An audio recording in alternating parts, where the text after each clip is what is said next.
If you've ever visited or lived in a city, then you've probably seen rentable electric scooters on the streets. For many people, e-scooters don't fit perfectly in the urban environment. They are too slow to be mixed with traffic, and there's not enough room for them in bike lanes, and they are too fast for the sidewalk.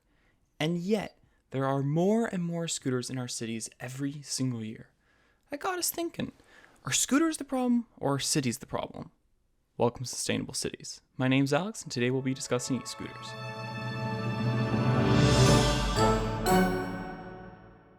So, what are e-scooters and how have they become so popular? Well, e-scooters are just like a regular scooter, but have an electric motor that assists the rider. Because of this, they can go a lot faster and require less effort than a traditional scooter, which is part of the reason why they've become so popular so fast. With ranges of up to 50 miles, multiple riders can use the same scooter without it having to be charged, leading to fast turnaround times. E-scooters are the ideal vehicle for short trips, as you can get to your destination fast and don't have to worry about parking. However, e-scooters aren't perfect. Let's start with safety. Since they don't have a dedicated space on the road, collisions are more frequent than you might think. Most collisions are on the sidewalk and result in injuries to the upper body, face, and head. Riders who end up in the hospital due to collisions generally have a tenuous grasp on how to ride e-scooters and are often underage and without a valid driver's license. Additionally, e-scooters pose a threat to disabled people who might not see riders or be able to get out of the way of someone who's lost control of their scooter. There's also a built-in barrier to entry: the cost. In London, an already expensive city, a 15-minute ride is $4. It's not terrible, and is of course cheaper than calling an Uber, but it's still going to be a barrier to usage for a significant number of people. E-scooters are better for the environment than a car though, reducing carbon emissions as well as having a physically smaller footprint. For the average rentable scooter, 50% of its environmental cost comes from the raw materials manufacturing, and about 43% of environmental cost comes from the cars used to pick up the scooters for charging. Even the most recent batteries will only last around 24 months, after which they become e-waste and need to be replaced with a new battery. There are also problems for non-scooter riders, particularly in cities where there is no dedicated parking space for scooters. They are often parked on the sidewalk in front of the rider's destination. While that might be convenient for the rider, it physically blocks the path of anyone trying to use the sidewalk until someone else picks up that scooter. So, how can we fix these problems? Well, the first tool in our arsenal is policy. Paris is tracking these scooters and creating slow zones and having some dedicated parking space for scooters.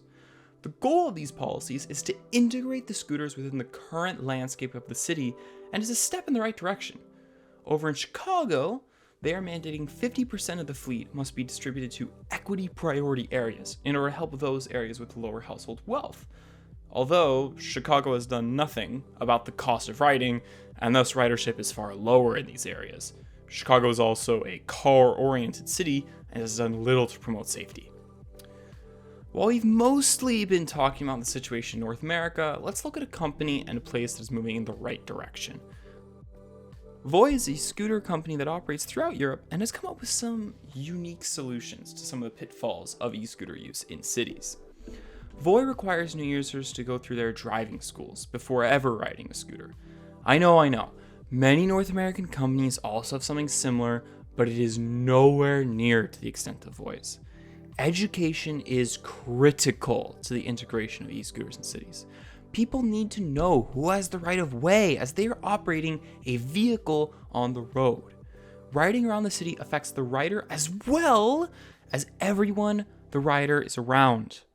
Voi's program also teaches people how and where to park, but I'll get to that in a second. Lastly, Voi also explains why you should wear a helmet. They don't just require you to check a box to make sure the company is not liable for you crashing. The newest Voi scooter has hot swappable batteries so that there is no need to bring the entire scooter in a van back to the charging facility. Instead, Voi rolls out e-vans and cargo bikes and swaps batteries on the spot. Voi says that this practice not only cuts down on emissions to 35 grams of CO2 per kilometer traveled, but also saves them money in transportation costs. Just for perspective, a car produces about 166 grams of CO2 per kilometer, and a subway a mere 3.4. So, if you're traveling a longer distance, it makes sense, environmentally speaking, to use a train. But instead of using a taxi or Uber from the train station to destination, an e-scooter can make a great last mile means of transportation. Oh, something that we love? Voi offers lower fares if you park in their dedicated parking zones. Having these spots clustered around subway stations, for example, could cut down on emissions as it incentivizes cleaner forms of transit and also cleans up sidewalks while helping with that barrier to entry we talked about earlier. Voi has come up with one more trick up their sleeve and is by far the most influential. They are encouraging city governments to redesign streetscapes with micromobility in mind. So wait, what is micromobility and why is Voi talking about it? Micromobility is about keeping people moving through, to, and from cities in a smaller, more environmentally and socially sustainable manner. This can be in the form of biking, roller skating, or taking an e-scooter. When cities design around micromobility, they create cities designed around the people who live in them, not the cars that occupy their streets. What is beautiful about micromobility is that it facilitates a 15-minute city, a city where everything that you need should be within a 15-minute walk, bike, or scooter, or public transportation ride away from where you live. Scooters can fill in that gap for those who do not want to bike or who cannot walk from the rail station to their destination. Let us know down in the comments if you want to take a deep dive on how most older cities were 15-minute cities. While you're at it, give the video a like if you like it, and please consider subscribing. Voi is playing an active role in redesigning streetscapes in European cities, and this example shows how streets can be changed to accommodate micromobility. No question, it looks gorgeous, especially compared to the current street view. One thing to note is that scooters ride in the bike lane, which is about 2.5 times the normal bike lane width. Scooters are capped at 30 kilometers an hour and can be capped even lower, making them around the same pace as an average amateur cyclist. Despite the wider size, there is still room for pedestrians to explore the environment without having to get out of the way of a car. Voi is making these changes because having cities designed around people and not cars will make their business more profitable. However, these streets designs are also incredibly profitable for cities and improve quality of life for residents. For more, check out Strong Towns as they go into way more depth on the subject. In their current state, e-scooter companies are not profitable. So why do scooter companies still exist? Year over year, the net loss is less and less, meaning that they are trending towards profitability, and there's clearly market demand. Just as with any startup, the problem is going to make it profitable. If cities are designed with the idea of micromobility in mind, e-scooters will not only become more popular, but they will become an integral part of that 15-minute city, while potentially being more profitable. If more people are traveling shorter distances and mixing scooter usage with public transportation, I don't think it's a stretch to say that ridership is going to increase. While that's great for scooter companies' profitability, it's also amazing for everyone to have a city designed around easy, accessible, and stress-free mobility.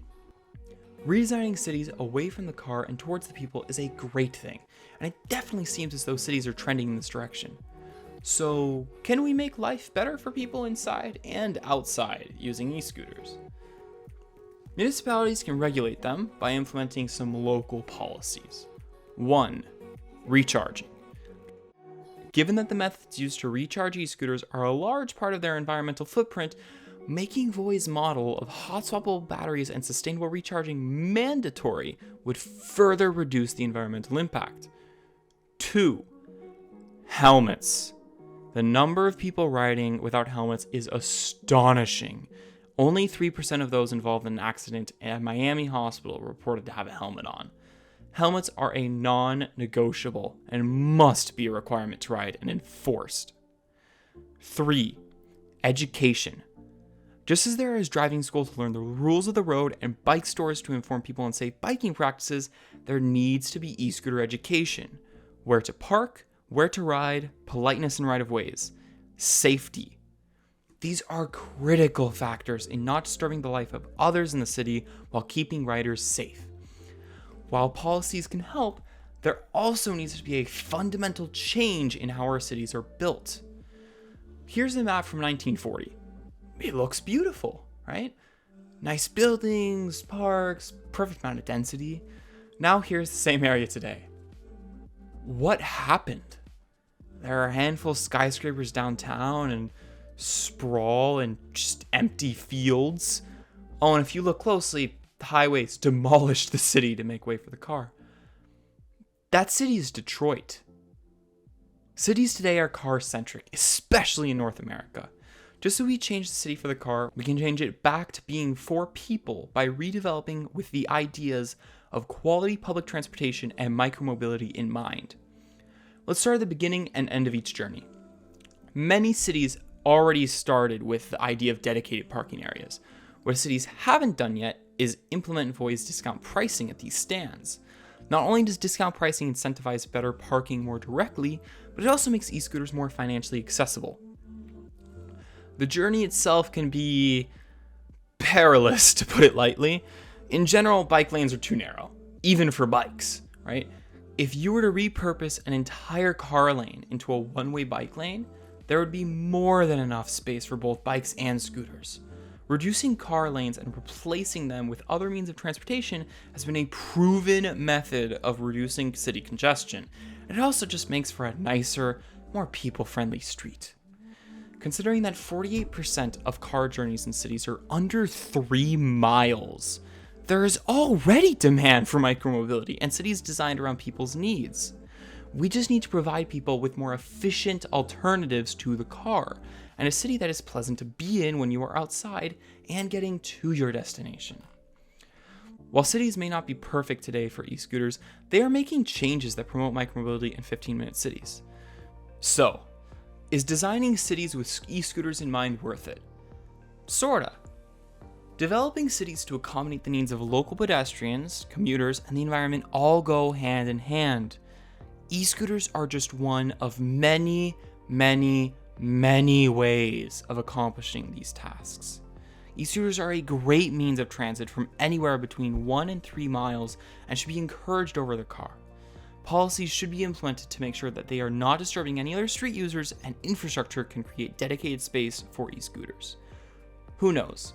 Just as bike shares are popping up in cities around the world, we might start to see publicly operated e-scooters for rent in the near future. Thanks for watching. Like and subscribe if you enjoyed this video. Leave a comment down below if you want to add on or challenge us, and we'll see you in the next one.